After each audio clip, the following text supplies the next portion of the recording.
Bom dia, boa tarde, boa noite, meu amigo prevencionista, tudo bom com você? Eu sou Victor Costa, estamos aqui para o nosso vídeo tradicional de quintas e nosso podcast da sexta-feira. Então, como eu sempre falo, né, se você não consegue assistir o vídeo, né, não precisa assistir vídeo, você pode ouvir todo o nosso conteúdo através do Spotify, do podcast Grupo Prevenir, tá? Então,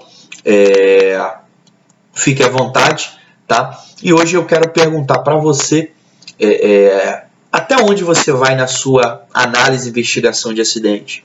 Qual a importância que você dá à análise e investigação de acidente e quais são as tratativas que você define e coloca em prática num acidente de trabalho, tá? Eu queria bater nessa tecla com você hoje porque eu recebi um dia desses uma análise, uma investigação de acidente que parava num determinado patamar, né? E eu queria compartilhar isso com vocês e debater e trocar um pouco essa experiência com vocês para ver se eu realmente estava errado, né? Se eu acho que tinha que se parar ali ou se a gente tinha um pouco mais a ser explorado. Beleza? Vamos à nossa vinheta.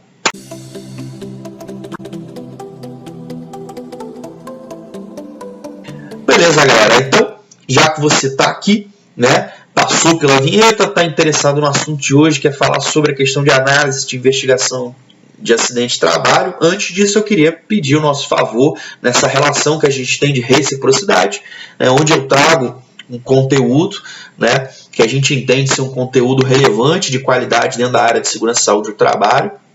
E você, a única coisa que tem que fazer, você tem duas coisas a fazer. É clicar aqui neste sininho, né, para assinar o nosso canal, receber em primeira mão os vídeos. Lembrando que não é só o fato de você receber os vídeos, mas quanto mais inscritos a gente tiver, maior relevância tem o canal e mais para mais profissionais de segurança e saúde ele é apresentado, ele é mostrado quando a pessoa vai ao YouTube. Então, ao invés dela ficar vendo um monte de besteira, vai aparecer a gente lá como indicação para ela ver também, e você compartilhar esse conteúdo com a maioria dos profissionais de segurança e saúde, se você realmente entende que o que a gente traz é relevante e é interessante para a sua trajetória profissional. Beleza?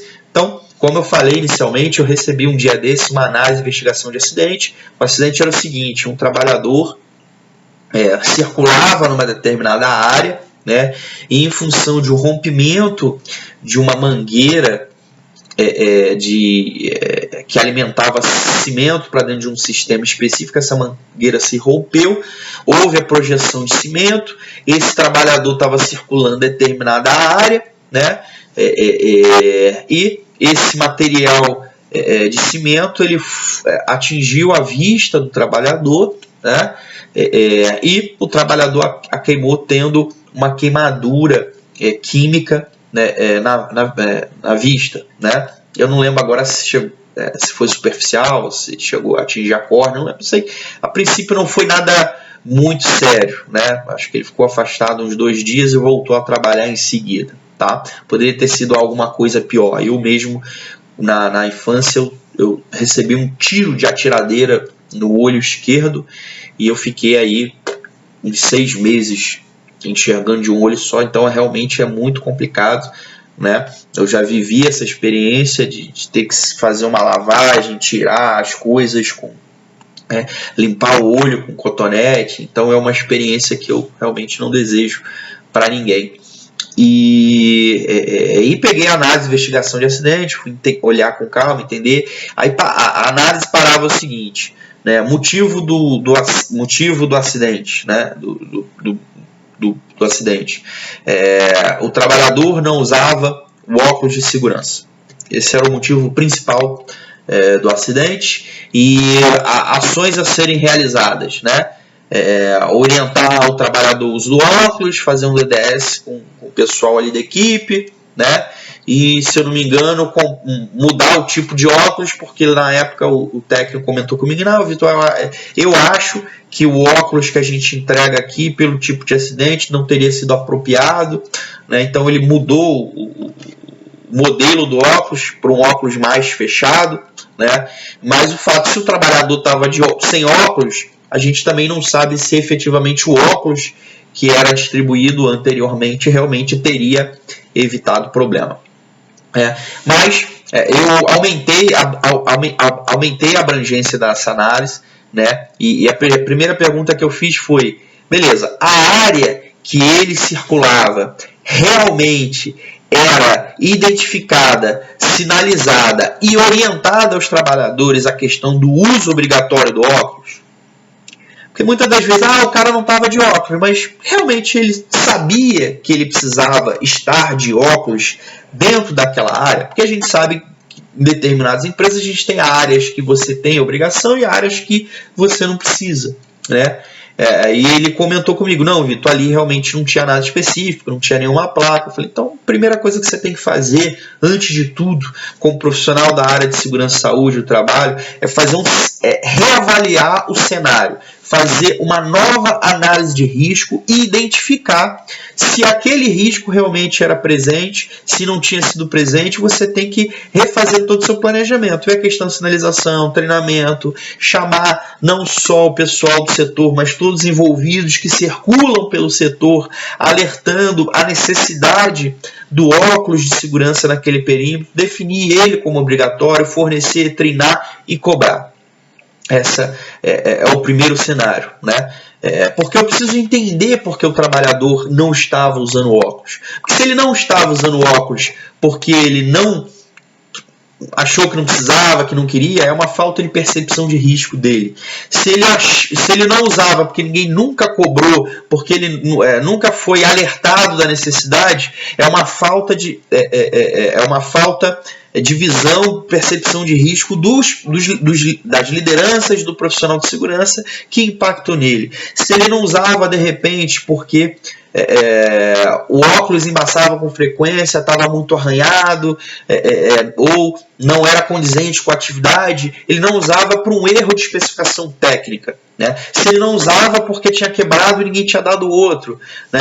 Aí a gente tem que entender por que ninguém deu outro óculos a ele. É um processo de almoxarifado, não tinha no estoque, é um processo de compras, ou simplesmente não deram a ele porque ninguém percebeu que ele estava trabalhando muito tempo ali, então é um erro de liderança.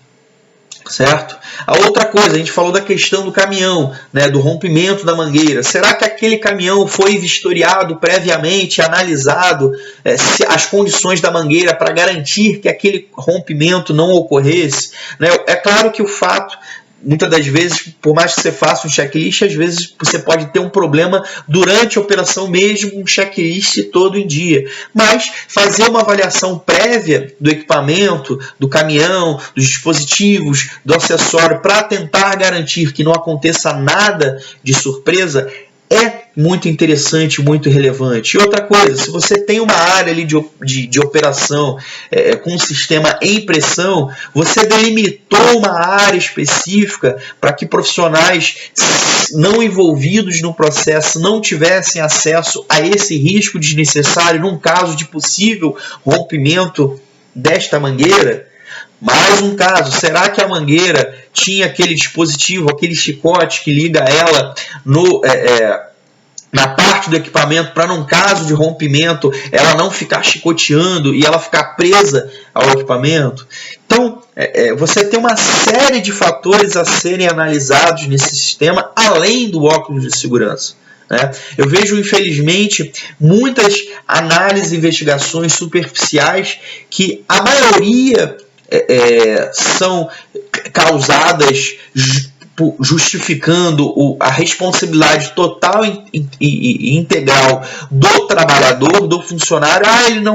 Ele não usou EPI, aí ele não cumpriu o procedimento, aí ele não fez isso, aí ele estava desatento, aí ele fez aquilo. Eu pouco vejo os profissionais de saúde e segurança identificando processos e equívocos e erros deles, que eles mesmos cometem. Que isso acontece. Um profissional de segurança ele pode, infelizmente, às vezes deixar passar um risco numa análise de risco. Ele pode, às vezes, especificar o equipamento de proteção individual ou coletiva de forma inadequada. Ele pode não supervisionar o uso de EPI de forma correta. Ele pode não cobrar das lideranças essa supervisão do uso de EPI. E isso tem que ser levado em consideração. Não adianta a gente fazer uma análise e investigação de acidente superficial e bater sempre na tecla que a culpa é do trabalhador e que a solução dos problemas é fazer DDS sobre o assunto, porque isso não vai resolver o problema. Efetivamente, você tem que entender os motivos que levaram aquele fato a acontecer. E isso tem que ser de forma mais ampla, né? De fato a te trazer soluções e ações que efetivamente vão controlar e reduzir a possibilidade, reduzir a probabilidade de que aquele mesmo evento aconteça outras vezes. Ok? Vou usar um outro exemplo também que eu já vi, isso já tem bem mais tempo. Eu trabalhava numa obra lá no Rio de Janeiro, numa obra de terraplanagem, e o operador de rolo na terraplanagem, ele tombou com o rolo, né? E na investigação estava escrito foi falta de atenção do funcionário porque não percebeu o eixo da rodovia e tal, não sei o que. Aí eu cheguei para a técnica à época que fez a análise de investigação de acidente, eu falei, você sabe qual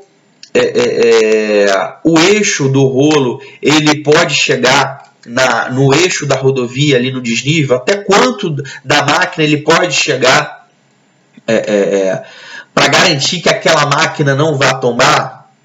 Ela falou, não sei. Eu falei, será que o trabalhador sabe, apesar de ser um operador? Porque muitas das vezes, infelizmente, como a cultura brasileira, a gente tem de, muitas das vezes, não ler o manual, né, de às vezes fazer um curso, pegar um certificado, mas realmente não dar atenção ao conteúdo todo do curso, né, não estudar mais a fundo os detalhes daquele equipamento. Quantos de vocês têm um celular que não conhece nem a metade dos recursos que ele tem?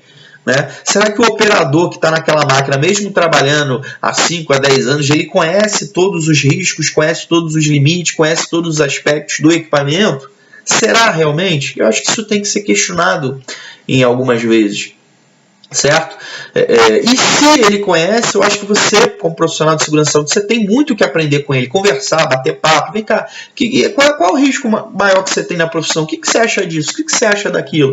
E pegar o máximo de informação para você aprender. E ela não tinha essa informação. Eu falei, então a gente pega o manual, vamos no manual do equipamento? Não, ele falava lá que se o rolo passar com mais de 2/3 do eixo dele ali para fora, do eixo para o bordo da pista, ele corre o risco de tombar, certo?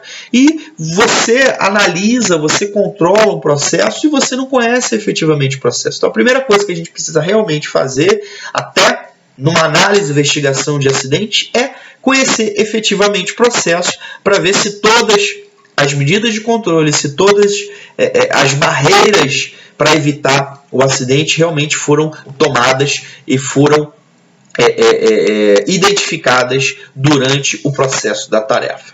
Beleza? Galera, é isso que eu tinha para compartilhar com vocês. Então, se você já fez uma análise de investigação de acidente, agora você percebeu que ela está um pouco rasa, se você tem o costume de fazer, compartilha com a gente alguma experiência, alguma vivência, o que impactou nessa experiência, como é que você lidou com isso, né? E como é que foi implantar essa ação, né? Porque, como eu falei para vocês, se você faz uma ação mais profunda, você acaba tendo outras ações, inclusive para você, próprio profissional de segurança, rever alguns dos seus processos, beleza? Então, galera, muito obrigado, tá? Fica a dica, e se esse conteúdo de hoje foi relevante, foi interessante para você, compartilhe com a maioria de profissionais da área para a gente chegar à nossa meta até dezembro. Eu conto com você. Valeu, fui, um abraço!